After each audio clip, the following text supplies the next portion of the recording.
Welcome back to another Beginner's Basic. This week we're going to be talking about diff gearing, lockers. Those are the two big things in particular involving your diff. We will start with diff gearing and why you would change your diff gears, the brands I've heard, what are the actual benefits of diff gearing. So my understanding and from what I have learned with diff gearing and my car as well, I haven't changed the diff gears. I changed the high range gears to save strength in my diff gears, and I'll explain to you in a second why that is and what happens. So the reason you change your diff gears, what happens is when you put a bigger tire onto your car, it puts the ratio of your diff out. So factory, they've got everything running smoothly and perfectly, and you've gone and changed that tire size. So now it's going to take more effort to turn that exact same tire. You would have noticed when you put bigger tires on that your revs drop. So you might get better fuel economy. The kilometers are probably actually out as well on your dash, so it'd probably equate to be the same. The reason you change your diff gears, it's gonna make it easier for your motor to turn those wheels, and it's gonna stall out less when hitting obstacles. You might nudge up to something and have to ride that clutch to try and get it to roll over. You're gonna eventually wear out your clutch doing that, so that's why you put your diff gears in. Your diff gears are just gonna make it easier for the motor just to chug it straight over the obstacle that's in front. So diff gearing, the way to work out what ratio you have is by getting your crown wheel, which is the bigger wheel around the center of your diff, and the pinion, counting the teeth on both of them, and then dividing the crown wheel by the pinion teeth, and that will give you what your ratio is. My 80 series is a 4-1, 4-1-1. I'm pretty sure that is the factory setting for 80 series. 79 series came out with I believe it was a 393. Now, when you go to a bigger ratio, and this will explain why I didn't change my diff ratios and I changed my high range ratio, the bigger the ratio you go, the smaller the pinion and crown will contact each other, I believe. What happens then is it theoretically becomes weaker because it has a smaller contacting patch. So if you got a 4-1 pinion and a 4-8 pinion and looked at them and put them side by side, they're gonna be way smaller.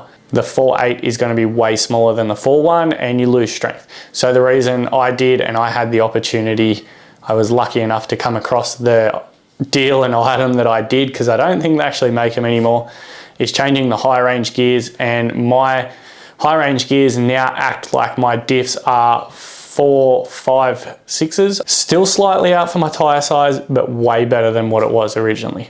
As for your brands, Nitro gears, do diff gears, Don Kite, which I believe is the creator of Terrain Tamer. He makes really good diff gears apparently. You got Revolution, Yukon gears, which are out of the States. There's plenty out there. It's just about learning and finding out what the diff gears are best for you. The way I look at it is Genuine is the best to go. From what I've heard, Don Kite in Australia is the next great thing to do. I'm actually contemplating putting 105 4.3 ratio diffs in my car, because then they will be factory, they'll be a Genuine, and it will help with my 4-5 diff gear ratioed high range gears. So I should technically be at a 4-8, which a 4-8 equates 37s a little bit better. There would be calculators out there and certain equations you need to do to work out exactly what diff gears you need. Patrol diff gears are a little bit different. All the different models actually, or different motor types, I believe, came out with different gear ratios. So you got 4-1s, 4-3s, 4-6s, I'm pretty sure. Don't hold me to it, but I think that's what it is. You'd have to get your diff out, count the teeth, and then run it and do it the exact same way. Your front and rear diff also need to be the same ratio. You can't have two different ratios. It will end up ruining your transfer case and possibly your gearbox. Right, let's dive into lockers now. Your two main options are an e-locker and an air locker. You used to be able to get air lockers from multiple places. Now I'm pretty sure it's only really the one place you can get it. And e-lockers, same thing. You can buy them from multiple people, but they're made by the one brand. So in my car, I have e-lockers, and a lot of people do not like e-lockers. I can understand why they don't like e-lockers. and I will give you the pros and cons on what you need to do if you have an e-locker. You need to be able to understand how the locker works. So with an e-locker, the reason I mainly went with them, one, they were readily available. The air lockers at the time were on back order and very hard to get. I didn't really want to wait, so I just dove into the e-locker situation, and I haven't really had a problem with them. Like, yeah, I'll blow a fuse, but once you work out that you've blown a fuse, you pull the fuse out, put a new fuse in, keep driving. It's as simple as that. So another reason I went with my e-lockers was the simple fact that I could, if I pinched the cable or broke the cable or something, I could cut it and just twist it back together, tape it up, and it will get me out of trouble. I haven't actually had that because I've routed my cabling nicely. It stays well away. Now, the biggest con that people do not like with e-lockers is the simple fact that they disengage when you roll back, and then you've got to re-engage it before you get back to your obstacle. So the way I have learnt to wheel with them is if I'll put my lockers on at the bottom of the obstacle. If I get stuck there and I have to roll back, I'm gonna roll back, instead of rolling back 300 or 500 mil, I'm gonna roll back as far as I can. So let's just say the front wheels to the start of the obstacle, which might get me a meter and a half, and then crawl into it and let it re-engage before I have to bump it. What this is sort of explaining is crash locking. So crash locking is, it's not locked, you just dump the clutch, accelerate, let the wheels spin, and once it wants to lock, what happens is the teeth, when they hit each other, they're slowly grinding bits of the teeth off each other. So then you've got crashed locked your diff, and that's when you have locking problems. So to prolong it, you've got to keep that in mind. Always try to roll for the first 300 to 500 mil and then get into it. Once you get into it, it should be locked. You shouldn't crash lock it, and you'll be sweet from there. Righto, next we will go with the air lockers. So ARB are pretty much the main people of air lockers. The only real fault that I have heard or seen mostly about is an O-ring that protects where your air comes in.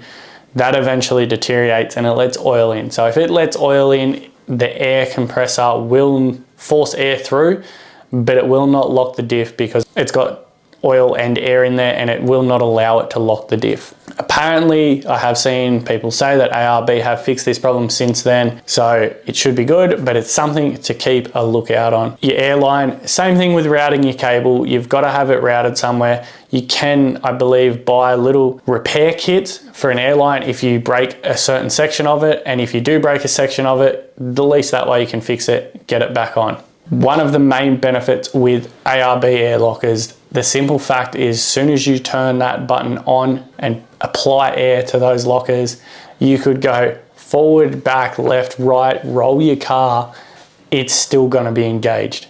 It will not disengage if you roll backwards like an e-locker.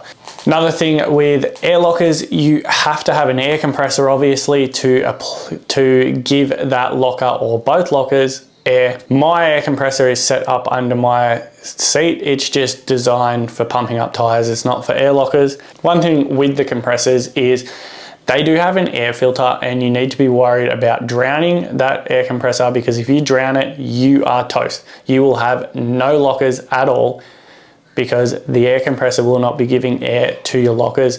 And could you imagine going somewhere, getting into a tight technical track, and you need both lockers and it just does not work? One thing to do, you can raise the air intake on it just like a snorkel, put it up somewhere high, or mount the air compressor high so you cannot flood it. Go-to brands, I've had a couple of air compressors myself. I can't fault the ARB dual air compressor. It is insane how quick it will pump up tires, and then you can pump up tires, you can hook your lockers to it. You could just do a single ARB one. So in Gemma's car, she's got a single ARB compressor just designed for her rear locker. That is it. I've had TJM, it wasn't the greatest, but it was just a portable one. I've seen King's ones, I've seen all different types of ones, and I find it hard to go past ARB one. If you're just doing a touring car and for simplicity, an e-locker is the easiest one for you, I'd highly recommend it, because then that way an e-locker is easy. Flick it on,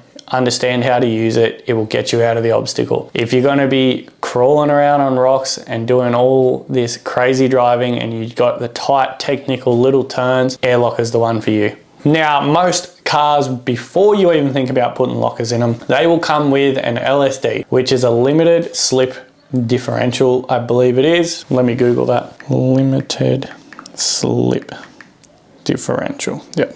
What this is designed for, which is pretty much what most full drives will come with, unless they come out with a locker already in them, they'll come with an LSD. It allows your passenger and your driver's wheels to turn at different speeds without destroying everything. If you did that with a locker on, you're going to turn the corner and one wheel is just going to screech around the corner because they're spinning at the same rotation. If you had to have one locker over another, what would be my choice in picking lockers, front or rear? It's going to depend on the car. So if you have a Patrol, go to a front locker 100%. If you get that LSD really tight in the rear, it's gonna act just as good as a locker. If you have the money to do both, do both. But a rear Patrol LSD are the tightest LSD you'll get and they can work magic. We're just gonna rudely interrupt this video right here just to remind you guys about iForwardDrive.club. I'm a proud affiliate of what they're doing and I am happy to support those guys because I believe that everybody out there should be saving money on their forward drives so they can use more money to get out and go on more trips. This month, they are giving away $10,000 at Superior Engineering. I know what I'd be doing with that money. Do you know what you would do with that money? Get thinking now. Use Grouse 4x4, save 20% off your first month, go in the draw and start planning what you're gonna buy. With any other car, if you only have money for one locker, personally myself, from experience, I would actually go to a front locker. And the reason I would go to a front locker is it's generally what's gonna be hitting the obstacle first. So it's gonna claw at it. And then it's also going to be over the top, clawing at it as well. So I had a situation in Menai where Phil told me, can you turn your rear locker off without your front going off? I said, yes, I can. Because what was happening was because I had both lockers in, my rear was grabbing an obstacle and sliding me into a hole. And then I'd reposition, get it perfect, bump it, slide me into a hole every time. As soon as I turned that rear off, because it was an open diff, one wheel that was trying to pull me into the hole was not getting drive, and the one that was getting drive was pulling me up the rock face. So I had a front locker and an open diff in the rear, and it got me up the obstacle.